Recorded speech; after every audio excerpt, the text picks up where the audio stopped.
going to start off with a home workout. So for whatever reason, if you're not able to get to the gym, you can do this workout at home and you can follow along in real time with me. We're going to start off with a core or abs workout. I think it's really important to strengthen your core, especially after you've had children. It supports your back, so it helps to prevent injury and issues there. Everybody wants a nice flat tummy. So in my personal training sessions, in my classes and in my online training sessions, we always start our workout with core. Brings your mind to that area, so then when you're doing the rest of your workout, you're going to keep your core engaged and that's going to improve your performance. So we're going to do 2 moves and we're going to do 30 seconds work and 30 seconds rest on each move, and we're going to do 3 rounds. So I'll demonstrate 1 round and then you can carry on the other 2 rounds yourself. So the first move is called a bird dog. So you're going to get yourself in an all-4 position. You've got to make sure that your wrists are directly underneath your shoulder and that your knees are hip distance apart and directly underneath your hips. Pressing the palms of your flat hands into the floor so you're in a nice tabletop position. You're going to suck your belly in tight and then you're going to reach your right arm in front of you like you're going to shake somebody's hand and press your left foot behind. Once you feel nice and stable, you're then going to crunch opposite knee to opposite elbow, squeezing your stomach muscles tight and then arm out long. Squeeze again and stretch out long. So you want to be breathing out at the bottom and in when you're stretching out. Out at the bottom, really squeezing your tummy nice and flat. It's normal to rock and shake when you're doing something like this. Just try and use your stomach muscles, the muscles of your core, to stabilise yourself. So a few more seconds, keep going. Try and do it nice and slow and controlled as opposed to trying to rush it. Keep your head in a nice neutral position. 1 more. So stabilise yourself on all 4s again. Suck your belly in nice and tight. Keep breathing. We're going to go for the left side now. So left hand out in front of you, right foot behind. Once you feel nice and stable in that base, then start crunching. So nice and slow and controlled. Big squeeze on those tummy muscles at the bottom. Good. It is normal to feel more wobbly on one side than you do on the other. So I would say this is my slightly more wobbly side. So keep everything nice and tight, keep going. Remember to keep breathing. It's tempting to kind of hold your breath when you're doing moves like this. So we're going to do 3 more. 2, 1. And rest there, just take some nice deep breaths. So the next move is called a dorsal raise. So this is going to work your lower back and your bum. Your lower back also forms part of your core. So if you're going to strengthen the front, you need to also strengthen and work the back as well. Really good to keep a nice, good posture. So you're going to lie flat on your tummy. You're going to make pillows with your hands. You're going to rest your cheek or your forehead on your hands. And then when I say go, you're going to raise your upper and lower body at the same time, keeping your hands and your forehead together at all times.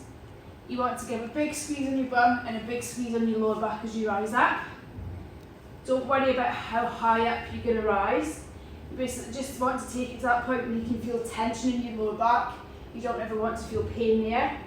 So nice and slow and control it on the way down as well. Try not to just flop down. Keep going, big squeeze. So try and get your arms and legs off the floor. That's it, well done, we're nearly there. We're going to do 4 more. Make everyone count. 2 more, you can do it. Well done, and rest there. So that's 1 round.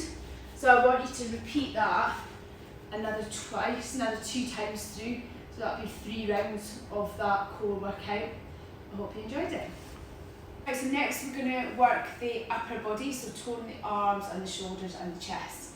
So we're going to do 2 moves. The only piece of equipment you'll need for this is a chair, the edge of your sofa or your bed, something like that. I'm going to use my bench because I've got that. So we're going to do tricep dips, which primarily works the back of your arms, your bingo wings, the area that everybody wants to tone. So you're going to get your hands on your chair and you're going to try and get your hands pretty much behind where your bum cheeks are. Keep your feet forward.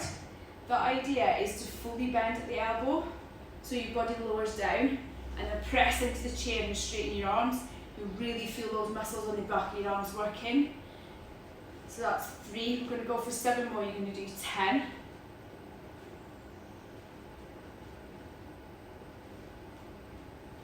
If it becomes too difficult, you can walk your feet a bit closer to you, and that will make it a little bit easier. So the easier version is having your feet closer to you, and for the last 2 reps I'll show you the harder version. Your legs are out long and your heels are far away from your body. Full bend at the elbow and press up. So that's 10. Have a little rest. Shake your arms because you'll be burning on the back of your arms there. And then we're going to go into some press ups now to work the upper body. So you can do press ups on your knees. If you're choosing to do press ups on your knees, try not to be in an all fours position like we did on the core workout. You actually want to keep your hands forward. Do more like a plank position. This angle where your hip opens up, so your body is more flat. Your hands are underneath your shoulders, and then you're just going to bend at the elbow and lower your chest to the floor. Then use your upper body strength to push you back up again. Resting your feet on the floor. That's an easier version. Make it slightly harder. Just pick your feet off and cross them.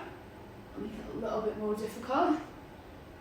Or you can always try and go for the full press up if you feel like you're ready for that.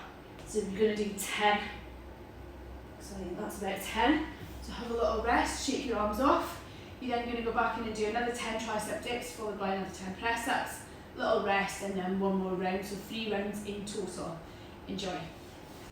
So I'm going to take you through a body weight workout you can do at home now for your lower body. We're going to do 3 moves, one after the other without any rest, and then you're going to have a rest period, and then you're going to do 2 more sets on your own. So the first move is called a glute bridge. So it's going to isolate your bum muscles and the back of your legs.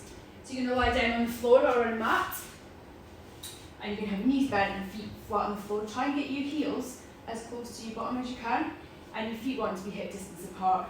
You're then going to use the muscles of your bum and the back of your legs to drive your hips right up in the air as high as you possibly can and give it a big squeeze. So that's 1, 2, 3. We're going to go for 10.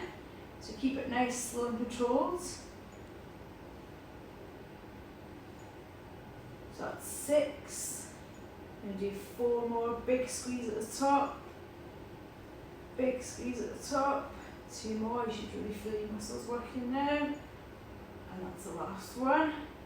Right, next move, we're going to jump up and we're going to do some squats. So you're going to place your feet nice and wide, feet at a bit of a 10 to 2 position. You can either have your hands crossed in front of you or out to the side, however you like. I like to cross them here. And then you're going to sit your bum nice and low and drive the weight through your heels and stand up. Nice and low, really push the weight through your feet. And again, that squeeze the bum on the way up. That's 5. You want to try and really keep your chest up, try not to lean forward. I'm going to do 3 more. 1 more, make sure your bum gets right down. That's 10. Right, we're going to go straight into some lunges. So you can have your hands on your hips or out to the side for some balance. So you can step forward with your right foot, striking the floor with your heel.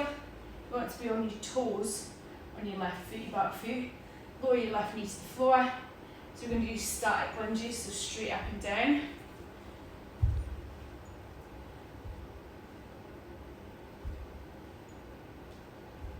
Few more.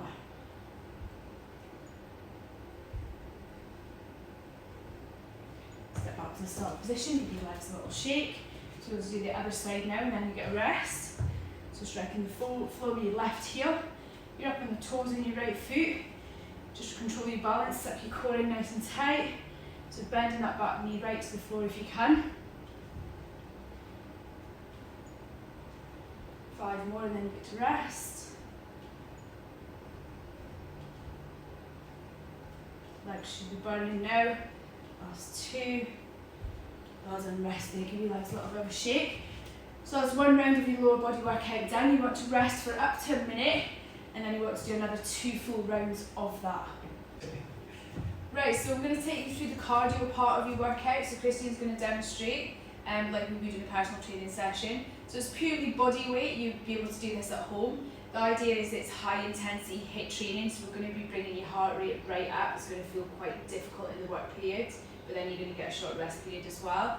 High intensity training you would only do for quite a short period of time. So I'm going to take Christian through 3 moves which will last for 3 minutes. So you're going to work for 30 seconds, you're going to rest for 30 seconds. And then if you guys are following on at home, I would recommend doing that another 2 more times, so 9 minutes, if you really want to push yourself to get to 12 minutes. So your first move, Christian, I'll call hot feet. So you can imagine you're on the beach, the sand is really, really hot. You don't want to touch your feet on that sand, so you're going to be jogging on the spot, and keeping your feet dead low and dead fast. You're going to really swing your arms as well to really get that heart rate up and really work your body hard. So you're going to be working for 30 seconds and you're ready. So I'm going to start the timer on my phone, so you guys can just use your timer. Everybody's got a timer on their phone. So 3, 2, 1, go. Brilliant. So you started off at a really good pace there. So I would encourage you to try and maintain that pace. You're going to very quickly start to feel quite tired. You're going to start to feel out of breath. So you're halfway there now, 15 seconds. So keep going, maintain that pace. You're doing brilliant. Really pump those arms, pump those legs. Nice and fast. Last few seconds to take it right to the end. Keep going. Nearly there, you're doing great. Stop. So rest there. So just completely rest, stand still. Take some nice deep breaths, get that oxygen back into your body. So your heart rate's going to be right up, you're going to be breathing fast. The idea is you should be so out of breath that you can't really hold a conversation. So that's high intensity training. So the next move, Christine, you're going to do star jumps. You know how to do star jumps? Yeah? So arms and legs nice and wide. Again, you want to be going pretty fast, pretty hard at it. You're going to get your heart rate right up. 3, 2, 1, go. So 30 seconds of star jumps now. Yep, so start off at a really good pace. Nice, so you just want to maintain that pace now. Excellent. So we've done 10 seconds. Keep going. Brilliant. 10 more seconds, keep that pace up, you're doing really well. Keep going, that's it. Nice and fast. Last few seconds, work right to the end. And rest. 30 seconds rest again, so try and just get your breath back, so you can nice deep breaths. So the last move, we're going to be jogging on the spot again, but this time it's going to be a high knee jog on the spot. So you want to have your hands out in front of you, sort of chest height. You then want to drive your own knees right up into your hands, so don't be tempted to drop your hands. So keeping your knees nice and high, and nice and fast as well. 5 seconds left on your rest. 3, 2, 1, go. So high knees jogging on the spot, nice. Really driving those knees right up, brilliant. Your posture looks really good. Keeping your chest nice and proud. Fantastic. Those hands up. Right, so halfway done, 15 seconds, keep going. It's really quite hard this one, it's hard to keep your knees up, you're doing brilliant. Keep going, last 10 seconds. Work right to the end, nearly there. Keep that pace up, don't slow down, come on. Well done. So that's your 3 minutes HIIT session done. So I'd recommend you work through that twice more. If that is genuinely too challenging, drop your work period down to 20 seconds and you rest up to 40. If you find that too easy, up your work period to 40 seconds and you rest to 20 seconds. Enjoy. Speak to you soon.